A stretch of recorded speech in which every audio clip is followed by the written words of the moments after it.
உலகின் முதல் நடராஜ திருமேனி அமையப்பெற்றுள்ள நெல்லை மாவட்டம் ராஜவல்லிபுரம் செப்பறை அழகிய கூத்தர் திருக்கோவில் ஆருத்ரா தரிசன திருவிழா கொடியேற்றத்துடன் துவங்கியது. முதல் நாள் விழாவில் திரளான பக்தர்கள் பங்கேற்று சுவாமி தரிசனம் செய்தனர்.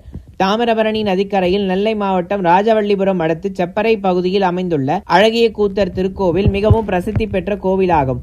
உலகின் முதல் நடராஜ திருமேனி அமையப்பெற்றுள்ள பிரசித்தி பெற்ற இத்தலத்தில் அக்னி பகவான், வாமதேவ ரிஷி, முழுதும் கண்ட ராமகோன் உள்ளிட்டோருக்கு நடராஜர் திருநடன காட்சி காட்டி அருளிய திருத்தலமாகும். இக்கோவிலில் நடைபெறும் ஆருத்ரா தரிசன திருவிழா மிகவும் பிரசித்தி பெற்ற விழாவாகும். இத்தகைய திருவிழாவில் இன்றைய தினம் கொடியேற்றத்துடன் கோலாகலமாக துவங்கியது. விழாவையொட்டி அதிகாலை கோவில் நடை திறக்கப்பட்டு கொடிமரத்திற்கு சிறப்பு பூஜைகளும் சிறப்பு யாகமும் நடத்தப்பட்டது. அதனைத் தொடர்ந்து கொடிப்பட்டம் பல்லக்கில் ஊர்வலமாக கொண்டுவரப்பட்டு கோவில் கொடிமரத்தில் சிறப்பு பூஜைகள் செய்யப்பட்டு வேத மந்திரங்கள் முழங்க திருக்கொடிப்பட்டம் ஏற்றப்பட்டது. கொடிமரத்திற்கு மஞ்சள், பால், இளநீர், தயிர், சந்தனம் உள்ளிட்ட பல்வேறு வகையான அபிஷேக திரவியங்கள் கொண்டு சிறப்பு அபிஷேகமும் சிறப்பான அலங்காரமும் செய்யப்பட்டு மகா தீபாராதனையும் நடைபெற்றது. இந்த விழாவில் திரளான பக்தர்கள் கலந்து கொண்டு சுவாமி தரிசனம் செய்தனர்.